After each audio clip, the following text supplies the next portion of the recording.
Thanks very much, Jim. Yeah, again, I sort of wondered how I snuck in here because, but as with Kelly, I'm an MBA grad from Dalhousie, so we do have some link there. Anyway, thanks very much for certainly the opportunity to be here. It's certainly a pleasure. I know a number of you in the audience, and some of us you've probably heard a little bit before. One of the things I do have to say, some of my clients have turned me into a lobbyist over the years, so a few of my comments are me, Grant Tipler, not necessarily those of the Royal Bank. But, you know, sort of why am I qualified to stand up here and talk to you about health financing? In the life science team, we've been around for about 13 years at RBC. We're actually commercial bankers to the industry. We take care of small biotech. We take care of medical device companies. We take care of some of the larger pharmas. The previous speaker, Lemira, is a client of my team. It's a full spectrum. And we also deal with some of the large pharma companies. And, you know, over the years, you don't sit down and work with companies without, you know, hearing what things are needed and how we move some things forward. You're going to see some slides that look similar to what Peter talked to you about with regard to sort of some vision here, but I want to sort of cast them in a bit of a different light. And again, here's another way of looking at the stages of technology development and commercialization.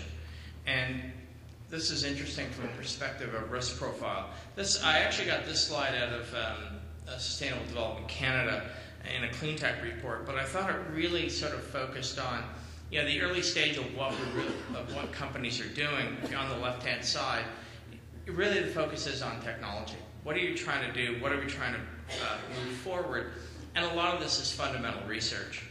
And then certainly one of the challenges as we move into actually trying to take that research and turn it into product and services, you start seeing some of the risk profiles starting to change with regard to the companies. You start to have different things as it relates to market risk. And how are you as a company potentially going to make money down the road? And what I find in my role as a banker, I'm always trying to figure out, because it's cash that repays loans. Cash is what, you know, pays those payroll. I'm always trying to figure out how do you make money.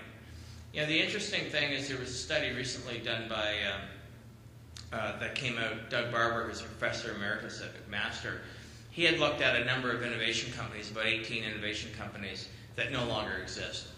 And what I found just startling was when he went and looked at why those companies are no longer here, 8 of those 18 companies couldn't even tell you who would buy the product.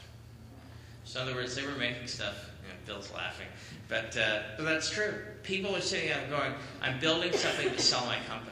Or, you know, it's a service or somebody would use. Not sure who, but, you know, this is a great technology. And so that's an interesting challenge. As where the bank fits in, and I'll get to that in a second, but the bank is, where we do funding is sort of off to the right. And the funding that comes up early stages comes from a lot of things that Peter talked about. Press harder. There we go. You know, one of the things, this is a sort of another different depiction of some of the players that are involved within the whole process of funding companies. And certainly on the left-hand side, you know, it's typically the guy with the credit card and the love money that certainly has come along and financed the business. And actually, I met a really fabulous opportunity last week where, you know, the family and friends had put in about $600,000 to develop a product. And, you know, it's patented, you know, it's really unique, there's some trade secrets in it, and, you know, the question is now how do you move that through the lag time. And certainly we all hope for those companies that are going to have that huge high growth curve. And so that's depicted by that thick red line where, you know, things take off and you have the whole hockey stick. But a lot of businesses don't move that way. A lot of businesses are far more slow and steady as they move forward. And there's various different groups. And certainly I think one of the big supporters within funding of a lot of our early stage technology companies is NRC and the IBRAT program. And certainly, the many people that I have talked to have found that to be just a fabulous program. You also find, as Peter said, tax credits, and the Scientific Research and Experimental Development Tax Credit Program also is really good at supporting the companies in Canada. But one of the things that requires the companies to do is to have the money to spend the money.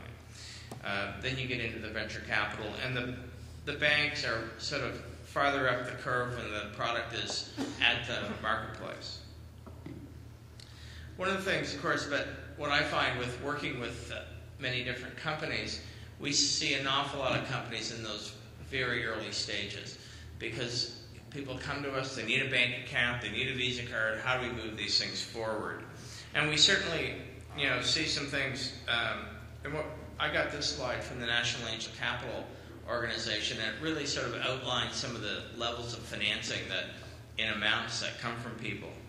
One of the things you'll see on this slide in government and universities is funding, it's small. It can be 10K, it can be 500K.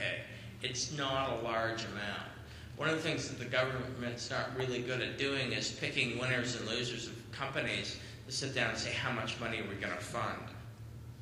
Take, for example, in the USA, there's a lot of funding available to companies once they move forward.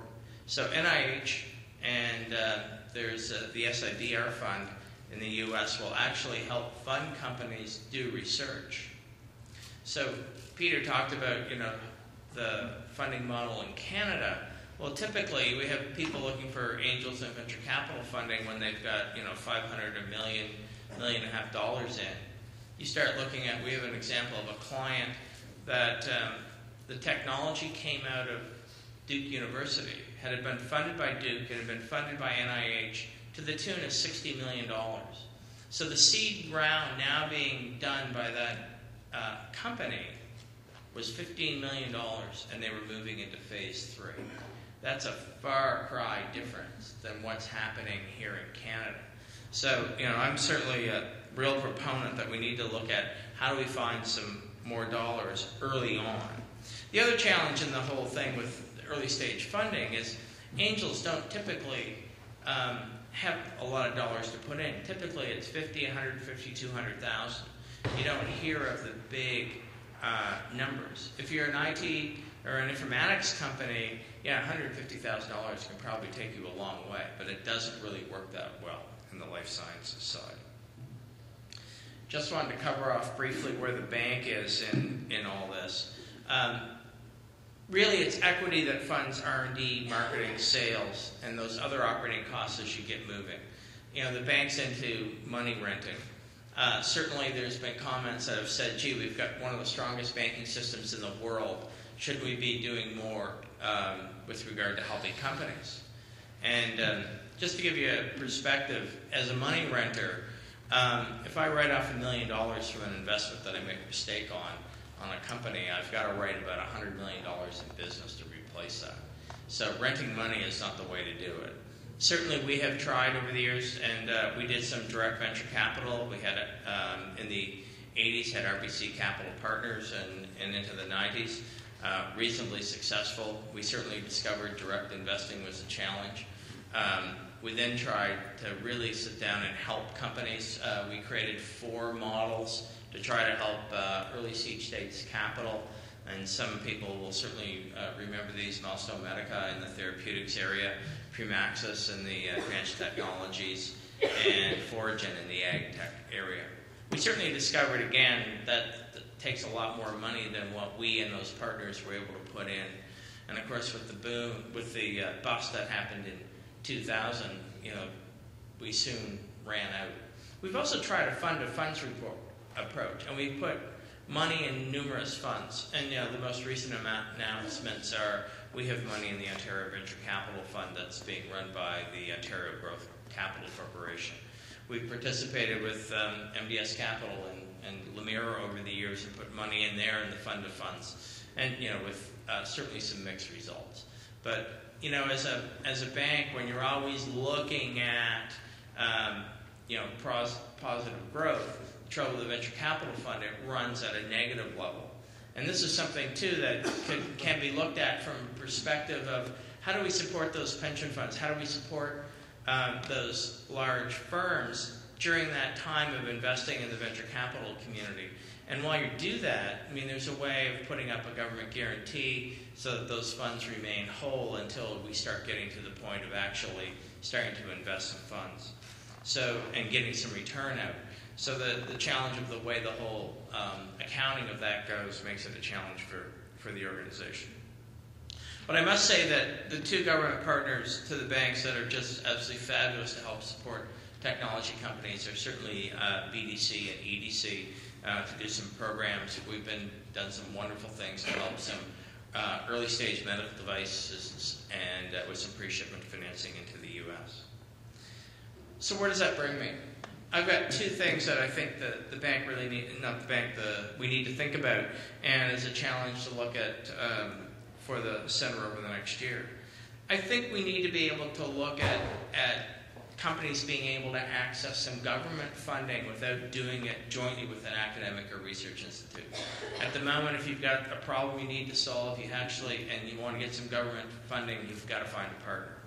So, Obama in the U.S. has announced, double of funding to the NIH.